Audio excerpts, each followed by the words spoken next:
Bismillahirrahmanirrahim. Assalamualaikum warahmatullahi wabarakatuh. Rabbi shrahli sadri wa yassir li amri wahlul 'uqdatam min lisani yafqahu qawli. Selamat pagi sahabat fitness mania dimanapun berada. Jumpa lagi dengan saya Ervan di channel Mas Ervan. Tidak terasa teman-teman, hari ini sudah hari Sabtu ya. Kemarin hari Jumat rapotan, mohon maaf saya 3 hari atau 2 hari ya saya tidak memberikan konten pada teman-teman karena memang kesibukan saya menggarap nilai, menyelesaikan rapot, dan kemarin membagikan, kemudian libur. Jadi hari ini termasuk juga libur. Sebenarnya masuk, kalau guru itu tetap masuk teman-teman, tetapi kita bergantian secara piket. Nah gitu.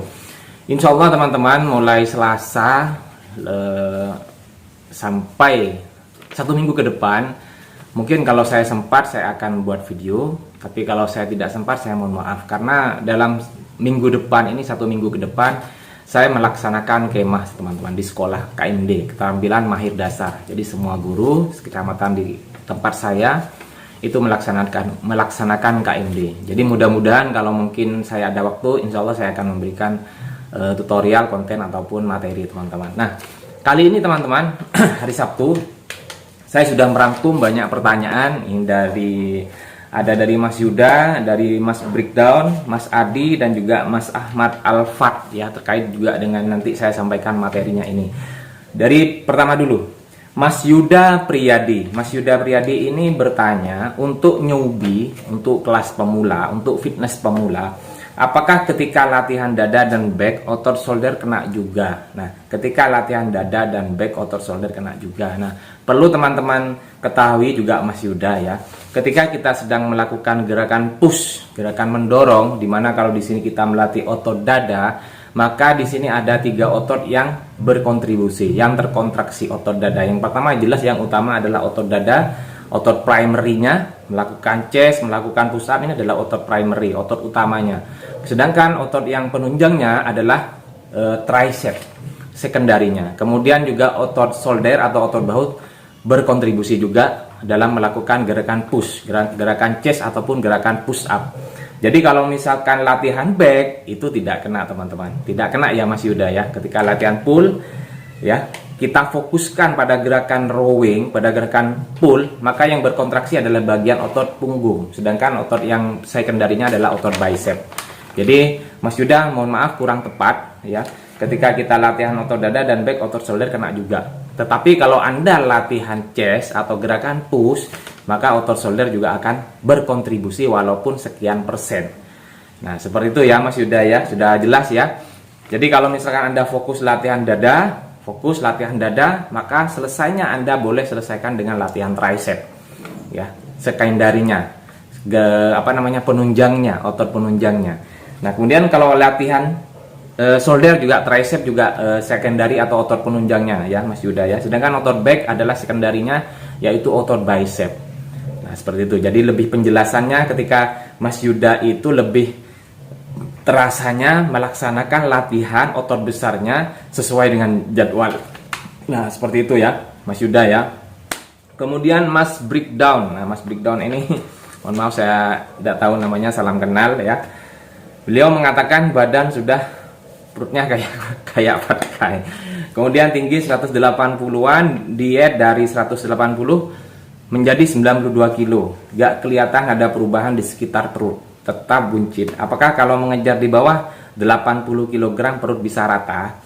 Dietnya makan protein, sayur-sayuran, kardio tiap hari. Kemudian latihannya angkat standar-standar aja, pakai barbel sekitar 20 menitan, lanjut jalan 10K, step, sudah ngekat karbohidrat dan gula. Dalam seminggu bisa 1-3 cheating. 10 hari pertama tersiksa sampai sakit dan diare. Nah saya jawab Mas Breakdown ya, Anda tingginya 180, tinggi banget. Kemudian dietnya dari 180 menjadi 92 ya, sudah lumayan turunnya, turun 8 kilo. Tetapi yang gak kelihatan ada perubahan di sekitar perut, tetap buncit. Apakah kalau ngejar di bawah 80 perut bisa rata? Nah kalau Anda fokus, kalau Anda konsisten dengan dietnya ya, insya Allah akan bisa. Tetapi saya sarankan jangan fokus malah untuk perut tidak buncit alias perut rata. Nanti lama-lama pengen perut six pack, katakanlah seperti itu. Jangan fokus ke arah sana. konsistenkan dulu ya, 1 bulan, 2 bulan, 3 bulan. Dan ini masukan saya buat Mas Breakdown ya. Anda latihannya harus dievaluasi. Saya di sini baca latihan angkat standar-standar aja. Standar-standar aja yang bagaimana? Apakah hanya sekedar latihan angkat dumbbell, bicep misalkan, setelah itu 20 menit selesai. Nah, ini yang saya tekankan evaluasi dari pola latihan. Kalau dari pola dietnya termasuk chatting apa ini sudah Anda benar. Low carb, nge-carb capnya dan gula Anda ini sudah benar. Pola makannya sudah benar. Kemudian juga mungkin pola istirahatnya juga sudah benar. Ini sampai turun 8 kiloan. Dan yang saya evaluasi adalah pola latihannya ini Anda kurang tepat. Kenapa? Karena Anda di sini hanya menyampaikan standar-standar aja, hanya pakai barbel sekitar 20 menit. Nah, coba kombinasikan buat Mas Breakdown ya. Kombinasikan. Kalau misalkan pada waktu latihan menggunakan dumbbell, menggunakan barbel, fokuskanlah untuk otot-otot besarnya. Boleh gerakan superset, boleh gerakan drop set, atau fokus satu otot dulu, satu otot besarnya dulu, diakhiri dengan tricep, lanjut dengan kardio. Anda mau lari, Anda mau jogging, Anda mau skyping, boleh, silahkan. Nah, ini saya tekankan di sini adalah benahi dulu pola latihan Anda, Mas. Kalau masalah pola dari intake proteinnya sudah bagus, kemudian juga dari mungkin tidurnya ini juga sudah mendukung. Tinggal pola latihannya Anda ini kurang. Sebenarnya sudah bagus. Kalau ada lari latihan dari BB sekian kemudian turun sekian, itu sudah bagus progresnya. Hanya memang ada kemungkinan di waktu perut ini kita memang lama. Karena kalau perut saya sendiri saja bisa sampai 6 bulan. Sampai 6 bulan perut saya. Saya dulu kan sampai dibully, sampai diolok-oloki ya, karena saya tinggi kurus. Perut ini malah buncit, dipanggil cacingan. Nah, jadi seperti itu Mas Breakdown. Evaluasi lagi pola latihannya. Saya tekankan lebih banyak gerakan compoundnya ya. Insya Allah sukses nih, karena apalagi ditunjang dengan protein yang bagus ini. Gitu ya Mas Breakdown ya. Dicoba dulu lah, dicoba dalam 1 bulan ya, pasti bisa ya. Kemudian Mas Adi ini masalah BB ya. BB masih 46 kilo. Gym dan memakai gainer apa bisa menambahkan BB? Cara mengatasi agar kita bisa makan lebih banyak daripada biasanya. Nah, kalau Anda sudah gym kemudian ditambah dengan penunjangnya suplementasi di sini gainer, ya pasti bisa. Bukan hanya BB yang Anda tambah, tapi juga massa otot. Ya, Mas Adi ya. Nah, makanya harus diatur jadwalnya. Kemudian lakukan dengan tepat latihannya, dan jangan lupa tidurnya juga harus berkualitas. Jangan begadang. Lakukan 1 bulan, 2 bulan, 3 bulan.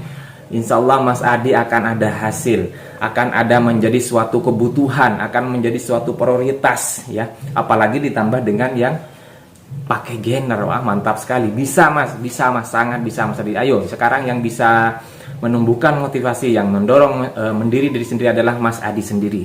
Jadi saya ditekankan di sini adalah bisa. Anda mulai atur jadwal. Anda harus juga mau berkorban, mau keluar dari zona nyaman. Ayo, mulai sekarang juga buat jadwalnya, buat jadwal latihan. Kemudian yang terakhir adalah Mas Ahmad Alfat. WO program full body untuk nambah BB nggak pakai suplemen atau Evomed dan lain-lain. Apakah bisa menambah BB? Ini kurang lebih hampir sama dengan Mas Adi, tetapi yang di sini Mas Ahmad ini hanya fokus menggunakan real food harian. Bisa menambah BB? Bisa Mas, bisa.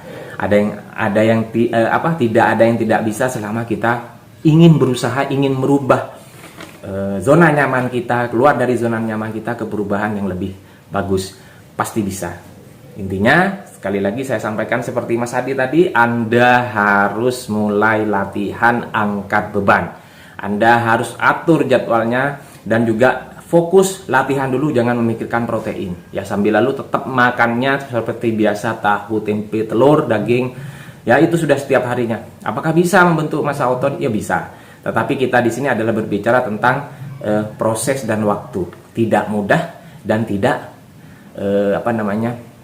tidak secara langsung, alias tidak secara instan, butuh prosesnya. Gitu ya. Ini kurang lebih hampir sama dengan Mas Ahmad dan juga Mas Adi ya. Seperti itu ya. Nah, sebentar lagi saya akan lanjut tentang sharing juga masalah definisi tentang mitos fakta, yaitu semakin berkeringat, apakah semakin banyak lemak terbakar nanti. Nah, nanti saya lanjut ya. Terima kasih ya teman-teman ya. Mudah-mudahan Mas Yuda, Mas Breakdown, Mas Adi, Mas Ahmad yang sudah saya jawab, mudah-mudahan memberikan jawaban yang sesuai lah, walaupun masih terasa kurang jawabannya, tetapi boleh Anda silakan mencari sumber referensi yang lain, bisa sharing yang lain juga boleh, silakan. Ini hanya sebatas dengan kemampuan pemahaman saya. Begitu ya Mas ya. Terima kasih.